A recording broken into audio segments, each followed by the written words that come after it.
সুপ্রিয় দর্শক, আপনারা দেখছেন এসপিএন বাংলা টিভি।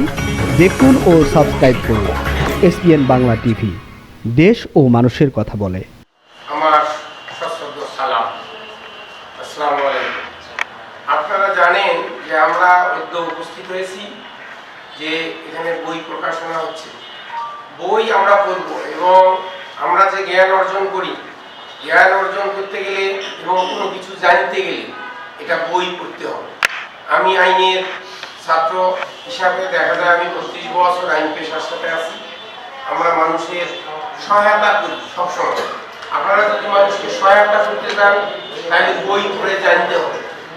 আপনারা যদি জানতে চান কোনো একটা ঘটনা, বিষয় এবং তথ্য, এই বিষয়গুলো উদ্ঘাটন করতে গেলে বইয়ের কোনো বিকল্প হবে না।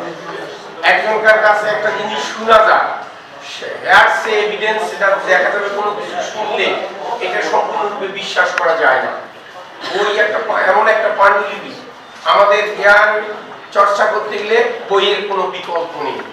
আমরা যেমন আইনের পড়াশোনা করি, আমরা এখানে দেখা যায় আমরা যদি উপায় স্থাপন করতে যাই কোর্টে, আমরা দেখি যে বই লাগবে। ন্যায় বিচার প্রতিষ্ঠা করতে গেলে বইয়ের কোনো বিকল্প নাই। আমি রবিবারের দিন একটা মামলা উপায় স্থাপন করব, এটা হলো 46 ডিএলআর, এটা হাইকোর্ট ডিভিশনে। সেই মামলাটার একটা ঘটনা দিয়েও আপনারা জানবেন বই কেন লাগে। তাহলে 46 ডিএলআরটাতে কি আছে, সেটাতে দেখা গেছে ভাই ভাইয়ের সম্পত্তি একজন একটা রেকর্ড করে নিয়েছে তঞ্চকতামূলকভাবে। তখন উনি 1987 সালে একটা মামলা করেছেন। সংক্ষেপে ওরা বুঝতে পারতেন।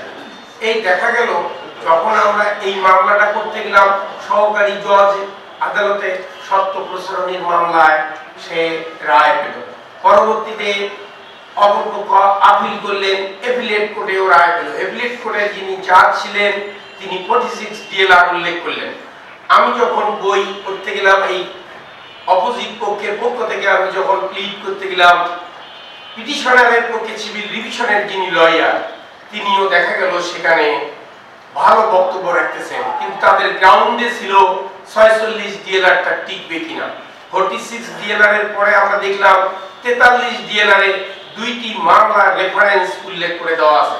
আমরা সব কোর্টে রিড আউট করতে পারলাম। তাহলে এখানে যে জ্ঞানের চর্চাটা হচ্ছে, প্রতিটি ঘটনা প্রবাহ যতটা রয়েছে তার একটা করে সাবজেক্ট থাকে, বিষয় থাকে এবং এটার কিছু তথ্য কালেকশন থাকে।